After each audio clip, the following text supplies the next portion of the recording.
मध्य प्रदेश युवा आयोग के अध्यक्ष डॉक्टर निशांत खरे ने 3 दिसंबर को आने वाले चुनावी नतीजों को लेकर बड़ा अंदेशा जताया है। डॉक्टर निशांत खरे ने कहा है कि एमपी में बीजेपी का मालवा निमाड़ का परिदृश्य 2018 से बदला हुआ दिखेगा। आदिवासी सीटों को लेकर निशांत खरे ने कहा कि बीजेपी को आदिवासी इलाकों में योजनाओं का लाभ मिलने जा रहा है, जिसे लेकर एमपी युवा आयोग के अध्यक्ष डॉक्टर निशांत खरे से बातचीत की हमारे संवाददाता अंशुल मुकाती ने। मालवा निमाड़ जिसे सत्ता की चाबी कहा जाता है, उस पर सबका सबसे ज़्यादा ध्यान है और इसी पर हम चर्चा करने के लिए डॉक्टर निशांत खरे के साथ हैं, जो कि युवा आयोग मध्य प्रदेश के अध्यक्ष हैं। डॉक्टर निशांत जी, लगातार ये चर्चा चल रही कि मालवा निमाड़ जो है, पिछली बार जिस तरह से बीजेपी ने उसे खोया था, इस बार वापस से यहाँ कुछ फैक्टर देखने को मिल सकता है।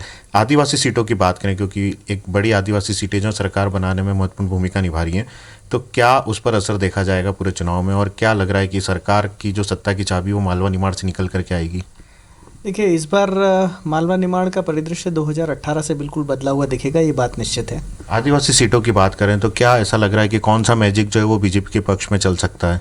देखिए, आदिवासी सीटों को लेकर बहुत सारे फैक्टर हैं। पहले तो हम ये संदेश ठीक से पहुंचाने का प्रयत्न करते रहे कि आदिवासी समाज के उत्थान के लिए भाजपा सरकारों ने लगातार प्रयत्न करा है। पैसा एक्ट की तरह जल जंगल जमीन के अधिकार देना, शिक्षा के लिए प्रयास करना और लाडली बहना का जो प्रभाव आदिवासी क्षेत्र की उन महिलाओं को मिला है जिनके लिए आर्थिक स्वायत्तता हमेशा सपना ही थी, वो कभी भी आर्थिक रूप से स्वायत्त नहीं हो सकती थी।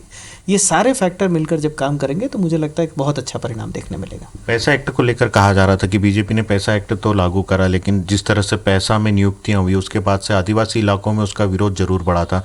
क्या चुनाव के पहले विरोध खत्म कर पाई थी बीजेपी? देखिए, पैसा एक्ट लागू हुए कुछ महीनों का समय हुआ है और निश्चित रूप से उसके ज़मीन पर जो परिणाम है वो किसी भी एक्ट के दिखने में समय लगता है, लेकिन वो जो कुछ लोगों ने हवा बनाई थी नियुक्तियों को लेकर, ऐसा कोई भी वातावरण नीचे देखने को नहीं मिला है। कहीं ना कहीं मालवा निमाड़ को लेकर के सभी की निगाहें जो हैं इन 66 सीटों पर टिकी हुई है और सबके अपने अपने दावे हैं, और यह भी कहा जा रहा है कि जो मालवा निमाड़ में क्लीन स्वीप करेगा सरकार प्रदेश में, उसी की बनेगी। कैमरा पर्सन संतोष जटवन के साथ अंशुल मुकाती, IBC 24 इंदौर।